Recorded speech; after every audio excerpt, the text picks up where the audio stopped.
সংস্কারের অভাবে বেহাল মৌলভীবাজারের সবচেয়ে গুরুত্বপূর্ণ কমলগঞ্জ আদমপুর ইসলামপুর সড়ক, অথচ এর উপর দিয়েই যেতে হয় লাউয়াছড়া উদ্যান হামহাম জলপ্রপাত খ্যাত কমলগঞ্জ উপজেলায়। সড়কটির 7 কিলোমিটারের মধ্যে 5 কিলোমিটার অংশেই বিটুমিন ও খোয়া উঠে গেছে। অসংখ্য ছোট বড় খানাখন্দে প্রায় ঘটছে দুর্ঘটনা, আর দিন দিন এই দুর্ভোগ বাড়ছে। স্থানীয়রা বলছেন 2 দফা টেন্ডারের পরেও কাজ করছে না ঠিকাদার। আহমেদ ফারুক মিল্লাদের তথ্য ছবিতে প্রতিবেদন। খানাখন্দে ভরে আছে সড়ক, কোথাও উঠে গেছে বিটুমিন ও খোয়া, আবার কোথাও কোথাও জমে আছে পানি। দীর্ঘদিন ধরে এমন বেহাল মৌলভীবাজারের কমলগঞ্জ আদমপুর ইসলামপুর সড়কটি। এই সড়ক দিয়েই চলাচল লাউয়াছড়া জাতীয় উদ্যান, হামহাম জলপ্রপাত আর মণিপুরী হস্তশিল্পের জন্য বিখ্যাত আদমপুর এলাকায়। কিন্তু গেল প্রায় 6 বছরে সড়কটির 7 কিলোমিটারের মধ্যে 5 কিলোমিটার অংশই চলাচলের অনুপযোগী হয়ে পড়েছে। এতে ভোগান্তিতে 3টি ইউনিয়নের মানুষ। এই রাস্তা তো 7 কিলোমিটার আদমপুর থেকে রাস্তা তো ভয়ঙ্কর খারাপ।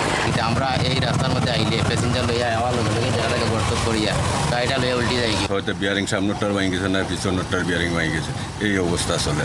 প্রতিদিন ব্যবসা বাণিজ্য থেকে শুরু করে স্কুল কলেজ অফিসগামীদের যাতায়াতের একমাত্র সড়ক এটি। বেহাল সড়কে প্রায় ঘটে দুর্ঘটনা। দিনের বেলায় সাবধানে চললেও রাতের বেলা বেশি দুর্ভোগে পড়তে হয়। এই এলাকা থেকে ভাঙাচোরার কারণে এখানকার সবজি খেতেই নষ্ট হচ্ছে, মানুষ সবজি পরিবহন করে নিয়ে যেতে পারছে না। বাইরের থেকে যখন ওই যে মালামাল যখন আনতে যায়, তখন এই আদমপুরের কথা শুনলে কোনো পরিবহন এখানে আসতে চায় না। সরকার পক্ষ থেকে যদি রাস্তাটা পুনরায় মেরামত করা হয় তাহলে আমরা ব্যবসা বাণিজ্য করতে অনেক সুবিধা হবে।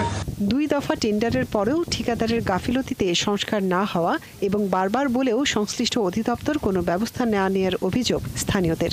আমরা একাধিকবার এলজিডির সাথে যোগাযোগ করেছি, কিন্তু রাস্তাটার পুনর্নির্মাণের কাজ সম্পূর্ণ হচ্ছে না। এ বিষয়ে এলজিডির নির্বাহী প্রকৌশলী বলছেন, আগামী 6 মাসের মধ্যে নতুন করে সড়কের সংস্কার কাজ শুরু হবে।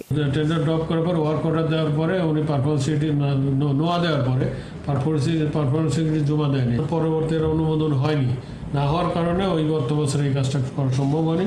এই বছরে আমরা আবার নতুনভাবে এই প্রোগ্রামটা নিয়েছি। কমলগঞ্জ উপজেলার আদমপুর ইসলামপুর আলীনগর ইউনিয়নে বসবাস লক্ষাধিক মানুষের, আর প্রতিদিন হাজার হাজার মানুষ ব্যবহার করেন কমলগঞ্জ আদমপুর ইসলামপুর সড়ক। মনিরা কাজুরি, ৭১।